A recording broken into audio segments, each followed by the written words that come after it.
para que sea su representante de la Asamblea Nacional.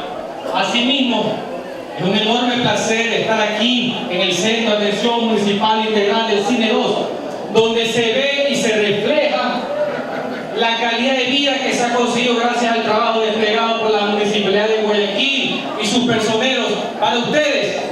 Estos son espacios de ustedes para que ustedes puedan divertirse, apropiarse de esto que es lo público y que les pertenece a todos. Gracias por su calurosa bienvenida. Básicamente aquí, y bien lo señalaba la licenciada Rueda, hay una obligación legal. La Constitución dice que los funcionarios y los dignatarios públicos tienen que venir a rendir cuentas al pueblo. Eso dice la ley, muchas veces burlada. Obligación. Y en ese sentido vamos a partir. Les voy a explicar qué es lo que hemos hecho y recibiré de ustedes, ojalá su apoyo, y si fuera su crítica, bienvenida, porque para eso estamos los dignatarios, para trabajar, para corregir y para seguir enfocados en ustedes, en mejorarles la vida de cada uno de ustedes. Esa es la misión del servidor público.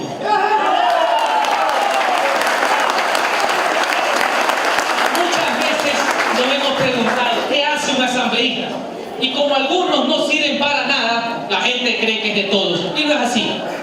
Esa es una misión sagrada, porque uno debe legislar, hacer las leyes que rigen la vida de todos, la conducta de todos los ciudadanos en función del interés público, en función del interés general.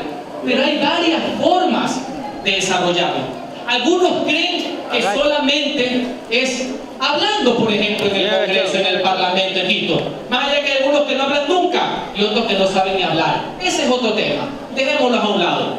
Pero también ser legislador, ser diputado, ser asambleísta, como dicen lo mismo, no importa. Representante de ustedes es conocer su criterio.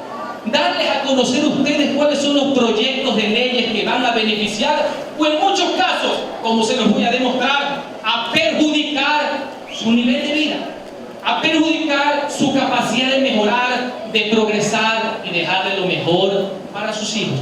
Eso es lo importante, esa interactuación diaria, y ese ha sido mi compromiso cardinal. Sin perjuicio que hay obligaciones que cumplir, hay que estar en la ciudad capital, hay que asistir a las sesiones. Ahí en el documento que voy a dejar copia aquí está registrado mi récord de asistencia tanto al Pleno de la Asamblea Nacional como a las comisiones legislativas. Las intervenciones en cada una de las leyes, las observaciones por escrito que se han hecho, pero importante, no para cumplir solamente con ciertos enunciados para decir que se hace algo. No, no, no, porque están pensados y enfocados en ustedes. Por eso vengo acá a darles la cara para ser responsable de los actos que he venido ejerciendo en su nombre, porque ustedes me han dado un mandato transitorio por 4 años, momentáneo.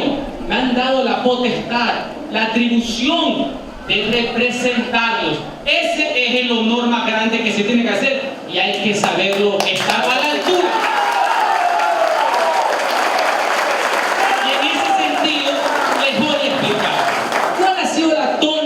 De la Asamblea Nacional a lo largo de todo este año.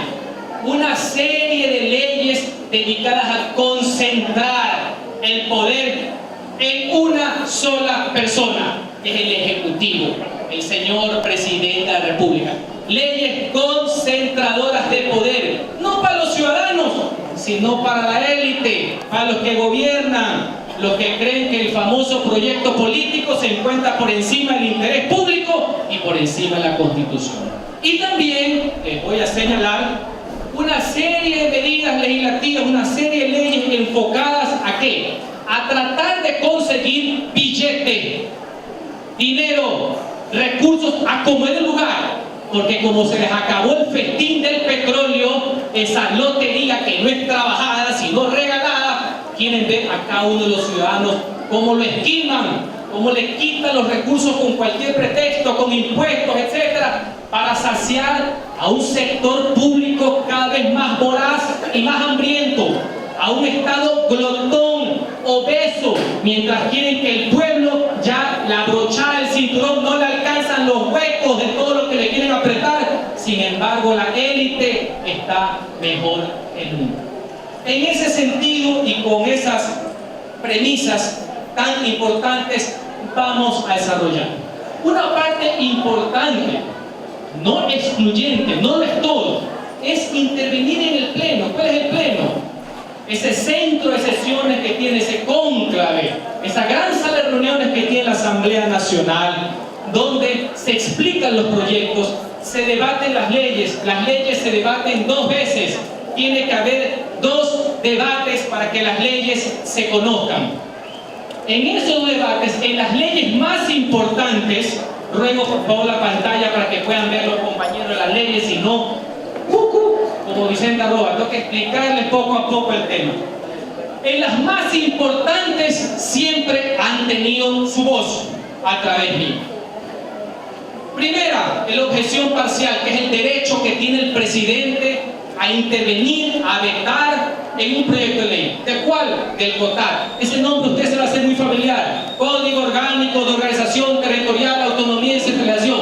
En español, es la ley que rige a los municipios, es la ley que rige al municipio de Guayaquil, es la que sirve para que, bien aplicada, ustedes tengan obras, para que ustedes tengan servicios, para que tengan más CAMI, para que tengan libros gratuitos, para que tengan computadoras gratuitas, para que tengan pavimentación, para que la recolección de basura funcione, etc.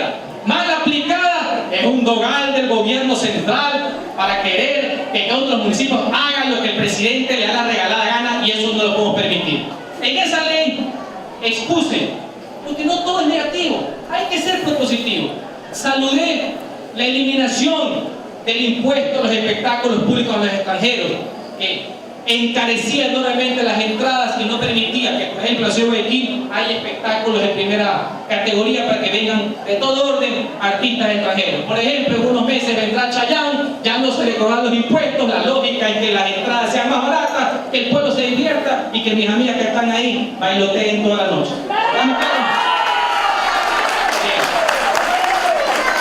Asimismo, se apoyó que las áreas verdes, que ustedes saben que todo proyecto debe tener, que antes eran del 10 al 15%, ahora sean del 15 al 25%. Eso es bueno, eso había que apoyar. Más área verde en desarrollos urbanísticos. El problema es que lo que nunca han entendido el municipio, los burócratas, los tecnócratas no entendieron y quieren un poco más ahora sacarle área verde a los lugares que ya están construidos.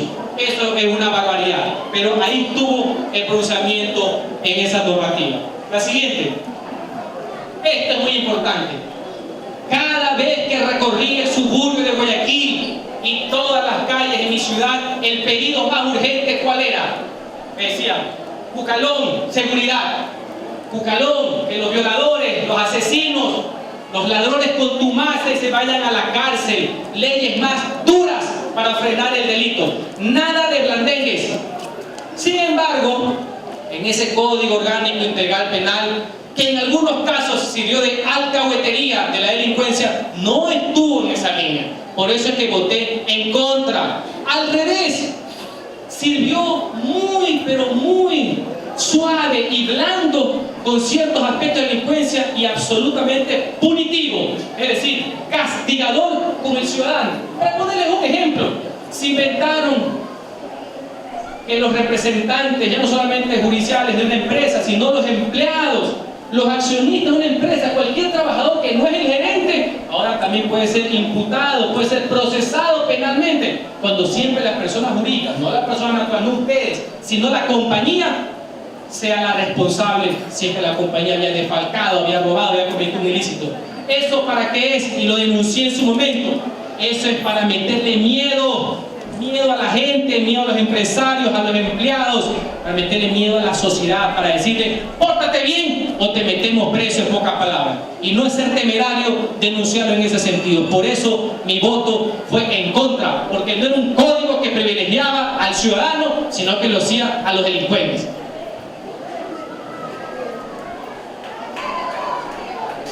Segundo debate, la ley de crisis bancaria.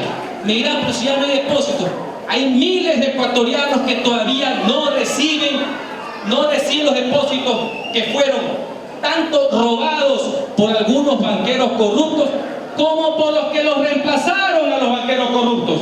Porque el Estado también administró los bancos cerrados. Y ahí se darán cuenta, y todas esas intervenciones se encuentran en el internet, en el YouTube, como los mismos que eran abogados en los bancos privados, después pasaron a ser abogados del Estado para cobrarle la deuda a sus antiguos socios. Y unos más audaces todavía pasaron a ser abogados de los bancos en liquidación. Obvio, ¿sí saben qué pasó, mis queridos amigos y conciudadanos del suburbio?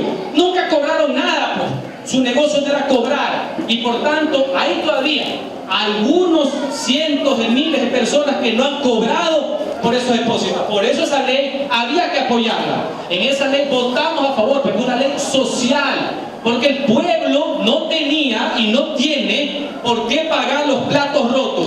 Ni los banqueros sapos, ni el Estado sapo. Porque también metieron mano ahí la politiquería, también metió mano ahí ese Estado glotón, que todo traga y que quiere que el ciudadano esté famélico, muerto de hambre, etc. Esto está más de moda que nunca. También hubo una resolución, ustedes verán qué tiene que ver lo de Venezuela, simple. Porque ese es el modelo a seguir, pues, para algunos aquí en el país. Ese es el referente del socialismo. El año pasado hubo una resolución. Ustedes sí se acuerdan que en las calles de Venezuela hubieron decenas de muertos. Bueno, según mis amigos del oficialismo, esas decenas de muertos son causados por los alcaldes, por los diputados, no por el gobierno. No por los exabruptos, los incapaces, no por el modelo fracasado del socialismo siglo XXI, sino por los alcaldes y los prefectos. Y tuvieron la audacia de presentar una resolución para apoyar al régimen del señor Maduro. Como no podía ser de otra manera, pedí la palabra y levanté mi voz para decir que ese gobierno es una de las más grandes estafas políticas de la historia del mundo. Eso no puede ser llamado socialismo. Es un modelo fracasado, donde no hay derechos, garantía, ni comida, señores. No hay ni qué comer. Y eso es el referente que quieren seguir en Ecuador. Condené la prisión del señor Leopoldo López, que en estos días cumple 1 año preso, solo por el delito de pensar distinto. Y veo sus rostros, miran, ¿y qué tiene que ver eso? Tiene que ver mucho. Tiene que ver mucho, porque hacia allá, ese es el referente de algunos obnubilados por el poder que no saben dónde están parados y que se sirven para, entre ellos, solaparse el abuso y la arbitrariedad. Y es importante que Latinoamérica sepa que en el Ecuador, aquí no solapamos nada. Aquí sabemos cuáles son los exabruptos y no queremos que eso que sucede en Venezuela suceda en nuestra patria. Por eso se votó en contra de ese proyecto, a favor de un régimen con prácticas dictatoriales como el que actualmente está en Venezuela.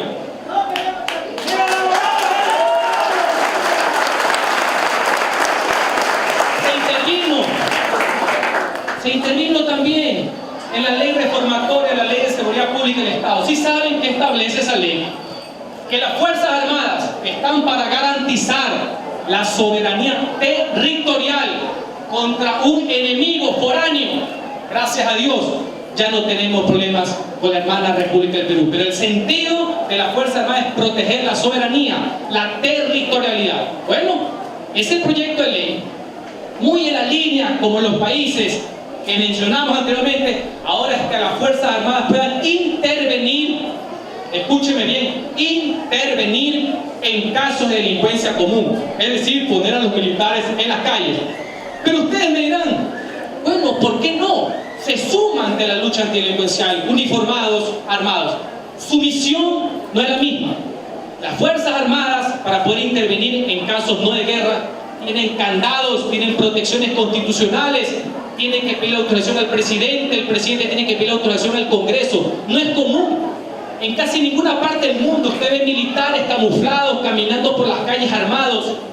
Ni qué decir, no digo que haya pasado aquí, que hemos tenido unas Fuerzas Armadas que, salvo honrosísimas excepciones, han sido un orgullo para la nación. Pero en otros países saben los exabruptos que han cometido lastimosamente la intervención militar en temas de la sociedad civil. Cuando los militares se preocupan de lo suyo, se preparan, trabajan en ello, los resultados son como los hace 20 años que triunfamos en el CENEPA. Cuando se dedican a proteger al Ecuador, cuando se dedican a proteger a las fronteras, no cuando tratan asuntos de la calle. ¿Esa es misión de quién? De la Policía Nacional. Bueno, pese a la oposición, el oficialismo, la mayoría que hay en la Asamblea, aprobó esa ley. Pero como saben que es inconstitucional, porque saben que viola la Constitución, porque no tiene lógica, les quedó pues el sentimiento de culpa. Y para que ustedes sepan, y ya vendremos cuantas veces sea necesaria, que les quiero comentar, quiero ir aquí a explicar las enmiendas constitucionales, cada una para explicarles a ustedes la verdadera sociabilización, no la de la foto solamente, sino explicarles punto por punto. Este tema que lo pusieron en la ley hay motivo de una enmienda. Quieren ahora reformar la Constitución para que las Fuerzas Armadas estén en las calles sin ningún control, con lo cual no estoy de acuerdo. Y es más, estoy seguro que ni siquiera las Fuerzas Armadas están de acuerdo con esta reforma. Para eso está la Policía Nacional. Segundo debate de la bien llamada Ley del Agua. Su nombre jurídico, recurso hídrico. La Constitución de la República ordena que ahora hay una gran autoridad nacional del agua que tiene que supervisar y controlar lo que es un bien de todos. ¿Estamos de acuerdo? Me permití sugerir unos cuantos artículos, porque la provisión de agua potable y alcantarillado es una competencia ¿de quién? De los municipios, exactamente. No es del gobierno central, es de los municipios.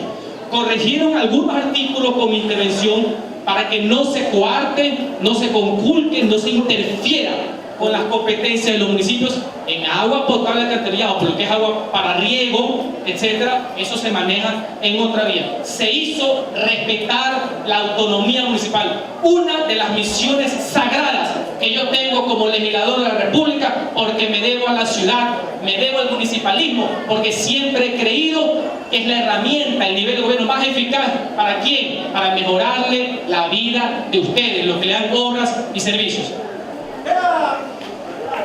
Bueno, primer debate, y de una vez le digo segundo debate, el famoso proyecto de Código Monetario y Financiero.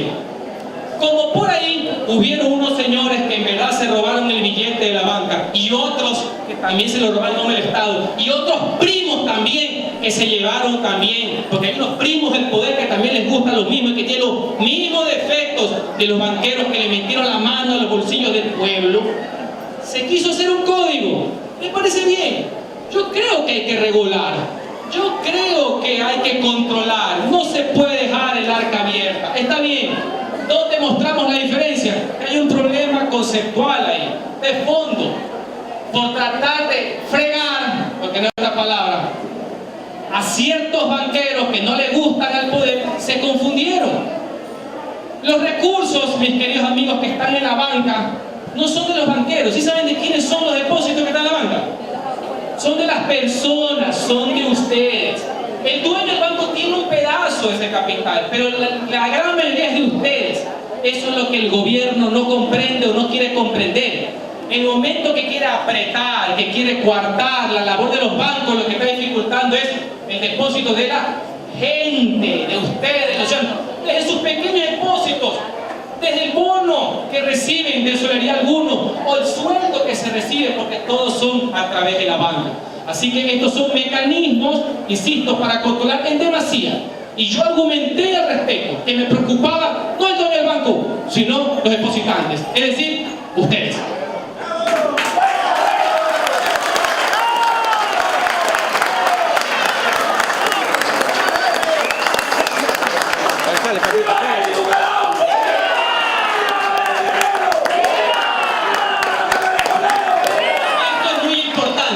También se batió con bastante fervor la reforma a la Ley de Seguridad Social, la ELIES, la que a todos los empleados los evitan para nuestra vejez, para nuestra provisión, para tener todo el acceso a la seguridad social. Pero con un acápite, con una diferencia. Lo hicieron el gobierno para intervenir en los fondos previsionales privados cerrados. Y les voy a explicar rapidito. Así como todos los que trabajamos estamos obligados a estar afiliados al seguro, hubieron algunos grupos de personas, entre los cuales están los maestros, los señores de la UNE y algunos otros empleados de compañías que dijeron que ante la mala prestación del seguro social quisieron hacer un fondo propio y obligarse a aportar ese fondo para tener una mejor pensión jubilar. una pensión por vejez y mejores servicios de salud. La Constitución y la ley les permiten hacer aquello. Es adicional a la obligación del IES, porque nadie que trabaje puede estar por fuera del IES.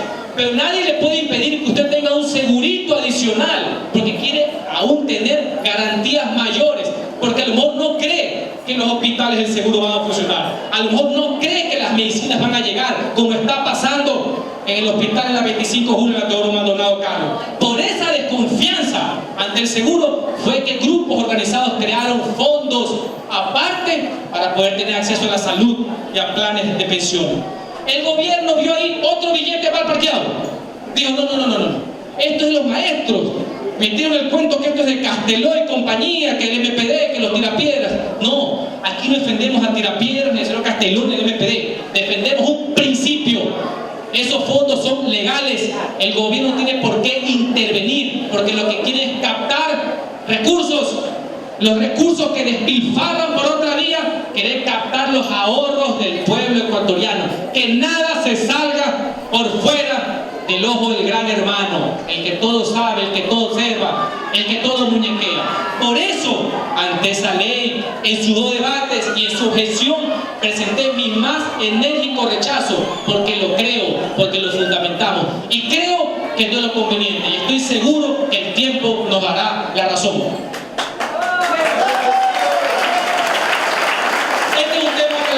Algunos amigos abogados, pero yo lo voy a decir en razón de ustedes.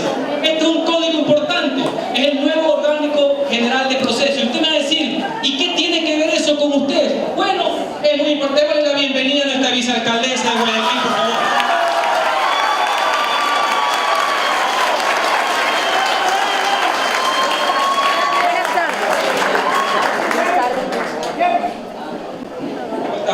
Buenas tardes, gracias por acompañarnos aquí. Este es tu pueblo, este es tu gente, y una vez más, gracias a ustedes por estar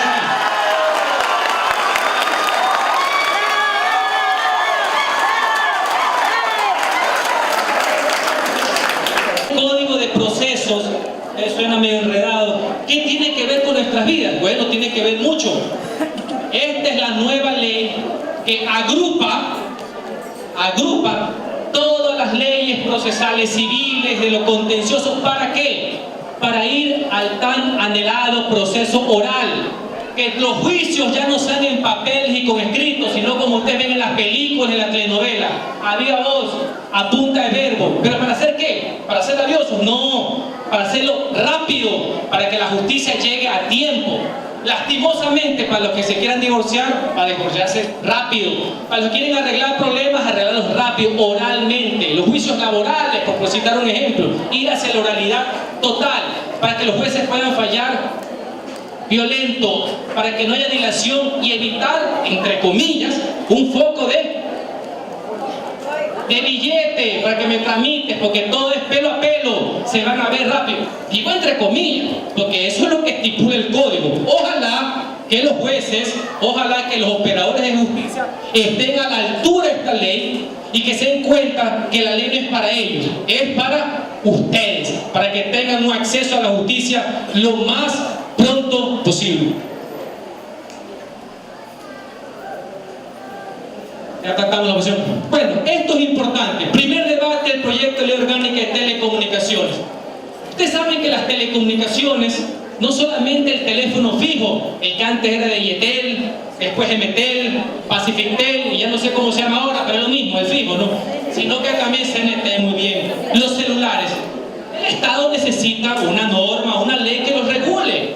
Principalmente, y ojalá que siempre ha sido la función, de ver y verificar los precios, que se cobre lo justo, que se sancione también el abuso, que se vea por la eficiencia y básicamente por la modernización. ¿Por qué? Porque las telecomunicaciones es un sector económico muy dinámico. Hace algunos pocos años no nos hubiéramos podido imaginar que hemos tenido tanta información al alcance de la mano, por citar un ejemplo. Entonces se necesita una nueva ley. La ley que está en vigencia data de hace más de 25 años y hay que reformarla. Hasta ahí todo bien. ¿Dónde estuvo mi enérgica oposición por escrito, fundamentada en el pleno a nivel de varias intervenciones?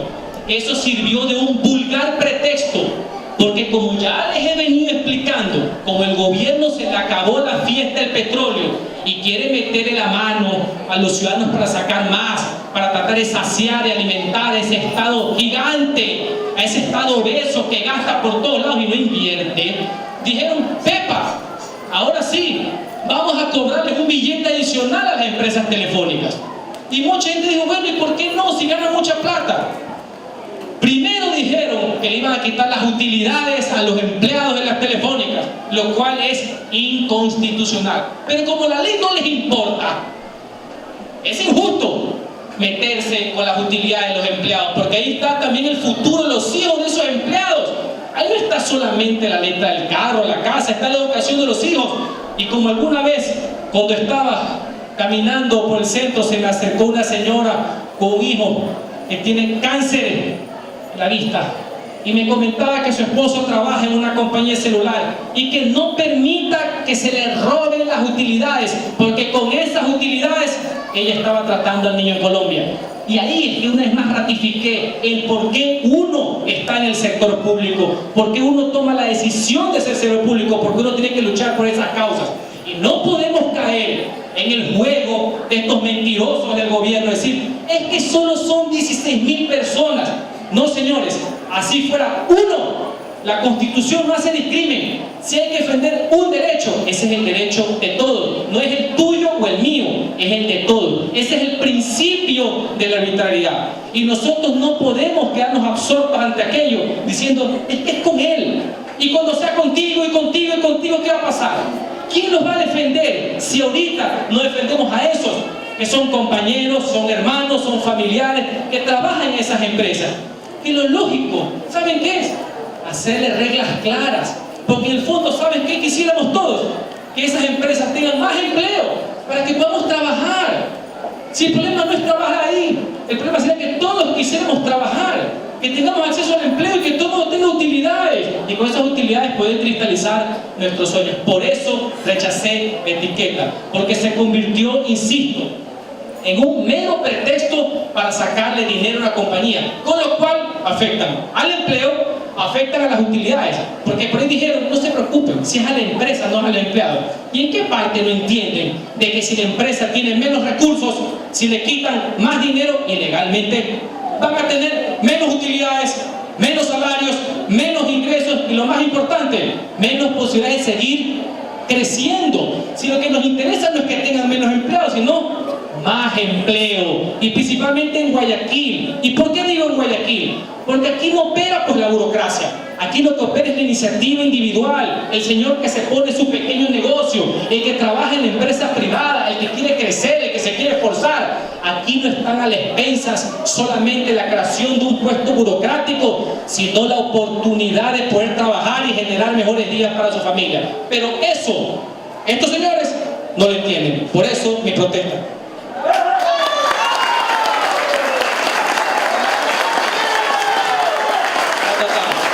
Qué importante que es esto. Qué importante. Esto fue hace poco, fue en noviembre. La proforma presupuestaria. El día que tramitamos la proforma presupuestaria, ese día el petróleo ya estaba en $43.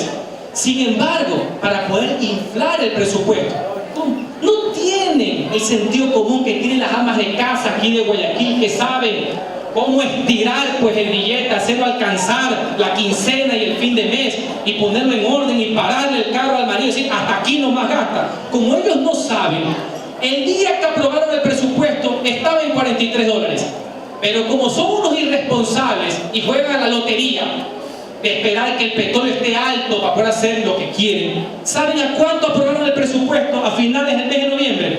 20 de noviembre. Lo aprobaron en $79. Lo aprobaron. $79 aprobó el presupuesto. El barril del petróleo. Una irresponsabilidad. Un presupuesto de ficción, irreal, no un instrumento de desarrollo. Intervenimos, explicamos la demagogia que constituye eso, la mentira flagrante que constituía un presupuesto que no iba a ser un aliado de los ciudadanos, sino un dogal. Porque a renglón seguido, ¿a cuánto está el petróleo en estos días? El barril del petróleo. 50 la baja, llegó hasta la 40 y pico, más el castigo. Yo no les quiero decir cuánta plata ha perdido el Ecuador en ese sentido. Hay que en ese sentido señalar las gravísimas responsabilidades que tiene el frente económico del régimen ante el tamaño del tema. ¿Por qué? Y usted mira, ¿qué tiene que ver el presupuesto con usted? Muchísimo. Porque si el gobierno no se puede financiar todo ese gasto que no sabe cómo sostenerlo, el Estado obeso y panzón, se lo va a trasladar ¿a quién? Al pueblo. Y usted, yo no soy empresario, es a los empresarios, a los ciudadanos, a los empleados, y se forma una cadena, un círculo vicioso, cuando queremos un círculo virtuoso para que la gente quiera invertir. Y si el empresario invierte, usted tiene empleo, el que no tiene, lo tiene, y con eso lleva el pan a su casa. Esa es la cadena, esa es la cadena económica en que todos podemos vivir mejor, no solamente unos cuantos. Este va a merecer una visita especial, dedicada a ustedes, pero se los voy a señalar. En la mitad de las fiestas de Quito, la Asamblea Nacional, la mayoría, pasó en primer debate las enmiendas constitucionales, que en realidad son reformas, porque están apuraditos, porque la enmienda tiene nombre y apellido, se llama Rafael Correa Delgado. ¿Por qué? Porque necesitan reformar la Constitución para imponer, no la reelección, escúchenme bien por favor amigos, no la reelección, porque la reelección ya existe, ¿sí o no que ya existe? Quieren incorporar la reelección indefinida, de largo, que no haya límites, que no tenga ningún control en ese sentido. Aprovechando diciembre, el ánimo festivo, la fiesta de Quito, en una sesión que duró 2 días, donde intervinieron 68 legisladores, muchos de los cuales dieron pena en sus intervenciones, no tenían ningún tipo de argumentos, sostuvieron la peregrina teoría de que hacer la reelección indefinida es ampliar los derechos, no limitarlos, sino ampliarlos. Y yo me hago la pregunta, ¿alguien me puede decir en esta sala, amigos, conciudadanos, distinguidos moradores del suburbio de Guayaquil, si alguno de los que está aquí presentes necesita algún requisito adicional para ser candidato a la presidencia de la República? ¿Alguien tiene algún límite aquí? Nadie tiene un límite. El único que tiene límite ahorita solo es uno. Entonces la reforma es para uno, no para el resto de la gente, no para el pueblo. En todas partes del mundo, el poder se lo limita. En Ecuador es al revés, como un acordeón, el poder se lo amplía. Y eso, señores, no es correcto. ¿Y por qué no es correcto?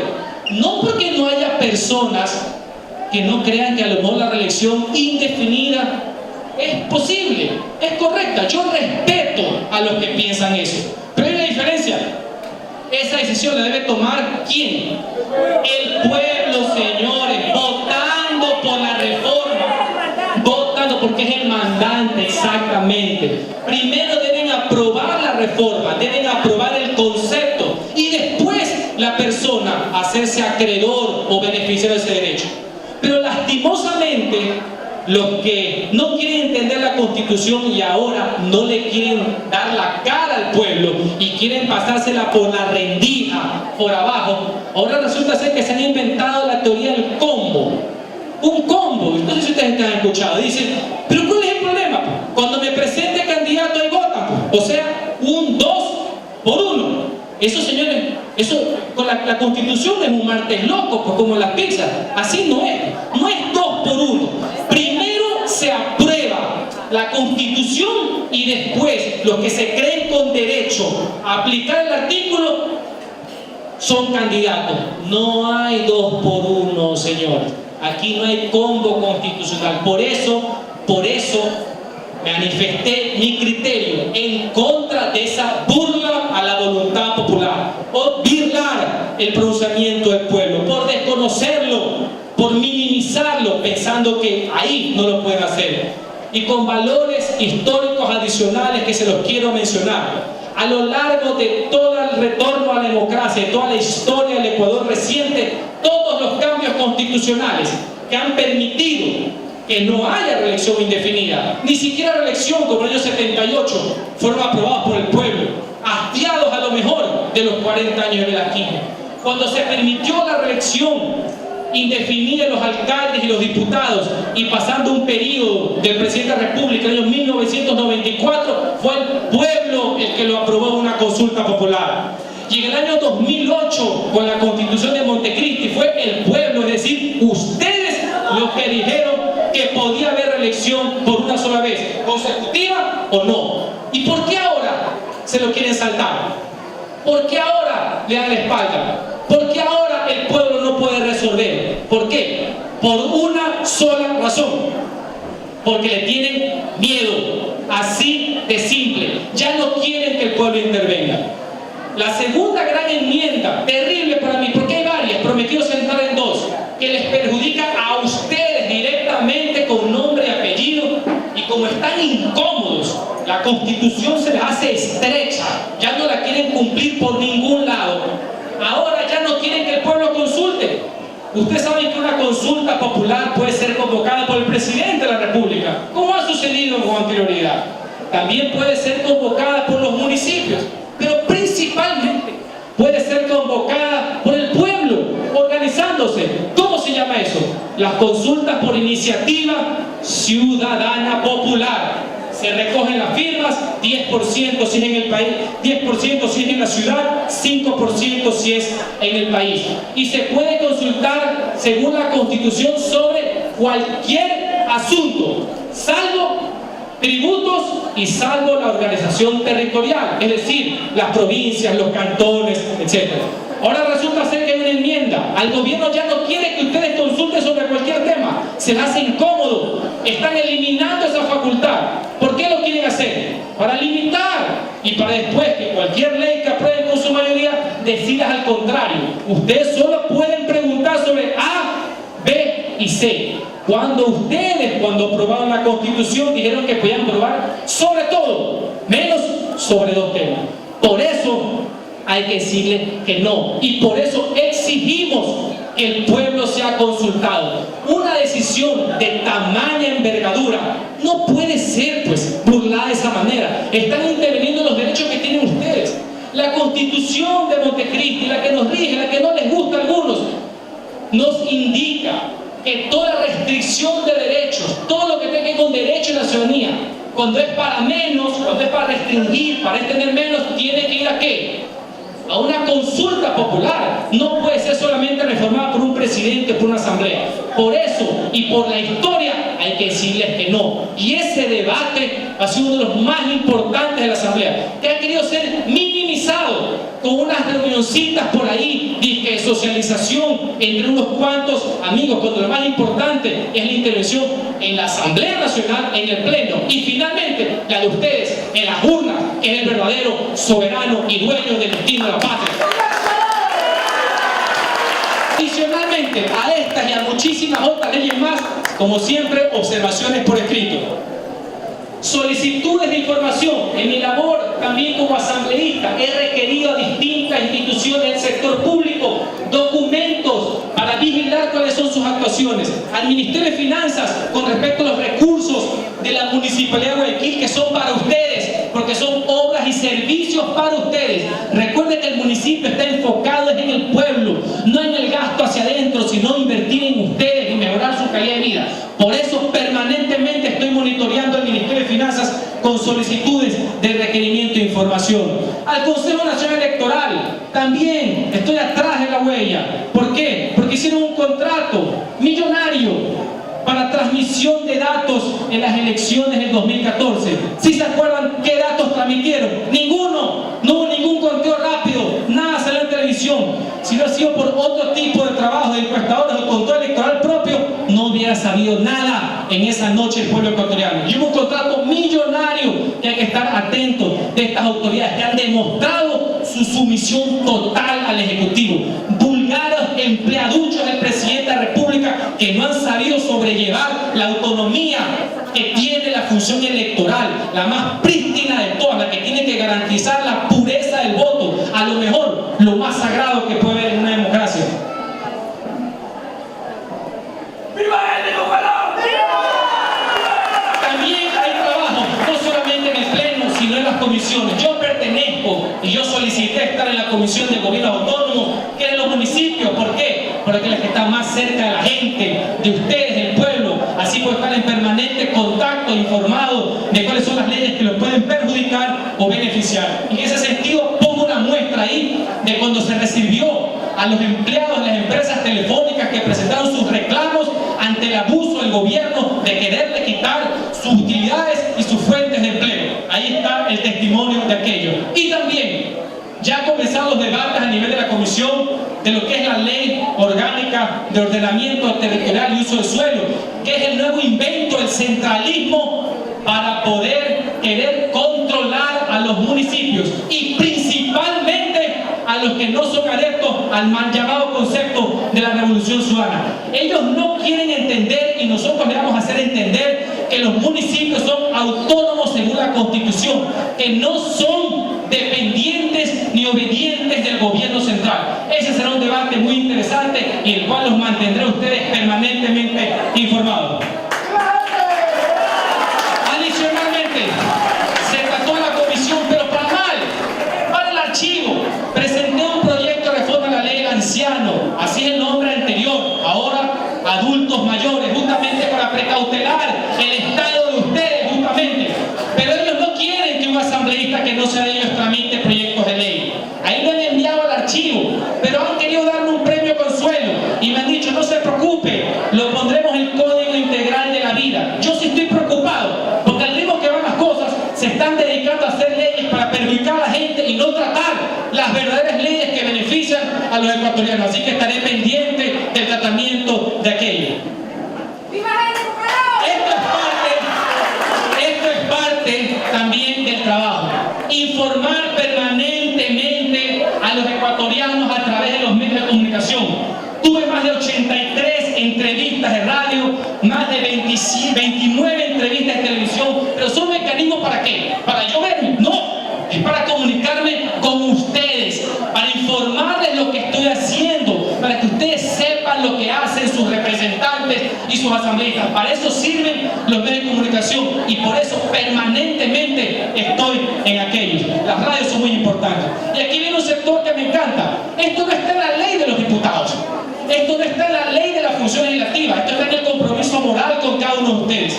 ¿Cómo yo voy a hablar a nombre de ustedes, voy a tramitar leyes si no conozco sus necesidades, si no conozco lo que les está pasando, si no escucho sus sugerencias, si no escucho sus críticas, si no escucho sus aportes?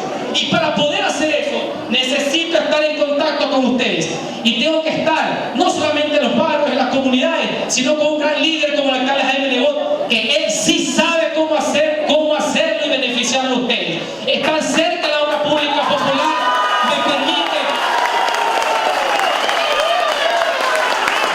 me permite interlocutar y tener en presencia real, no en PowerPoint, no en computadora, sino ver sus ojos, ver sus rostros, ver su cara de felicidad y de agradecimiento y también su cara de angustia cuando las cosas no salen, y para eso estamos los servidores públicos. Eso es muy importante. Bueno, esa es la firma de ser parte de un organismo internacional anticorrupción. Como anécdota, ningún diputado del gobierno firmó esa acta. Ya sabemos por qué. Sigamos. Ahí salió una imagen, a lo mejor protocolares, pero es importante por lo que significa, sin perjuicio de la persona. Fue la condecoración al ingeniero Pedro Aguayo. A lo mejor a algunos se les hace conocido el rostro. Él es el presidente de la Fundación Ecuador. Él es el aliado estratégico de este municipio. A través de ellos les llegan el programa Aprendamos, una oportunidad para superarnos en televisión, que ha educado a más de 1 millón de personas en estos 10 años. Llegan los libros gratuitos, primero para los colegios fiscales y ahora para los colegios particulares populares. Llegan los programas de jóvenes ejemplares donde se premian los mejores alumnos de los colegios fiscales con su casa, con pasaje Metrovía y con sus computadoras. Llega el programa de la tablet popular. Es decir, todos los programas que son en beneficio del pueblo, de la juventud, de esa esperanza inquebrantable que deben tener de mejores días, sí son del municipio, liderados por Jaime Nebot, pero también hay soldados como el señor Aguayo que han permitido que se haga realidad. Por eso quise que el Congreso Nacional sepa lo que se hace en lo que en el centralismo llaman la periferia, y para mí es mi ciudad de Guayaquil, y que sepan lo que hacemos por ustedes. Eso también también es otra prueba. Muchos de ustedes han estado en esas reuniones. Esas son las reuniones y asambleas populares participativas para convocar a consultas ciudadanas justamente para precautelar su bolsillo con el asunto de las tarifas de los buses urbanos. ¿Cómo yo puedo estar ajeno a esa realidad? ¿Cómo yo no puedo entender y preocuparme y estar al lado de ustedes en semejante iniciativa? Esa es la muestra justamente de ese compromiso. En todos los actos ustedes me encontrarán porque me debo a ustedes. Y hay momentos alegres. Siempre después de partir acá con nuestros amigos, Leandro Campoverde, Olga Ibor, que no pudo estar presente, Jorge Pinto, no lo veo aquí, Javier Cerón y muchos amigos del Guajo y del suburbio que me permiten compartir con su gente, con su familia, con las abuelitas, los días de la madre, los días del niño, las navidades, y ver sus rostros de alegría y ser parte de la fiesta, sentir que somos una gran familia y que todos amamos a Guayaquil y hacemos todo lo posible para que el progreso no se detenga. Gracias por esa oportunidad. Los jóvenes siempre están presentes. Permanentemente doy charlas. Esa es la casa de la asamblea, la foto anterior, eso es la previsora, piso 15. Continuamente andamos dando charlas a los jóvenes en los colegios sobre cívica, sobre lo que es el municipio, lo que es el Estado, sin ideología alguna, solo explicándoles, pero esperando que sean lo mejor que pueda en el mundo, el cargo más importante que puede haber en una democracia, que es el de los mejores ciudadanos. Eso es lo importante en ese sentido. Ahí ustedes verán todas esas muestras con nuestra vicealcaldesa en todos los programas de alcantarillado sanitario en todos los lugares de Guayaquil, para que vean que la CEIMA de Guerrero cumple con lo que se comprometa. La demagogia, la verborrea, la labia barata va por otro lado. Aquí es palabra de honor de hombres y mujeres que están entregados y que usted tenga un futuro mejor. Y finalmente, aparte de agradecer, eso es lo formal. Eso es lo formal. Vamos a lo del fondo. Se vienen momentos muy importantes y como les dije hace unos pequeños segundos, yo no puedo estar ajeno a las preocupaciones de mi ciudad. Para eso me eligieron, para representarlos, para defenderlos, para estar en Quito, para estar en la capital, para ser su voz, para ser la voz de los que no tienen voz. Del Distrito 1, de Jimena, de Febres Cordero y de todo Guayaquil. Y ante eso, yo quiero hacerles un llamado. Lo hice con algunos de mis amigos del Consejo Nacional Electoral, que tengo la gracia de acompañarnos. Yo no les puedo fallar. Y lo más importante, nosotros no podemos fallarle a la historia.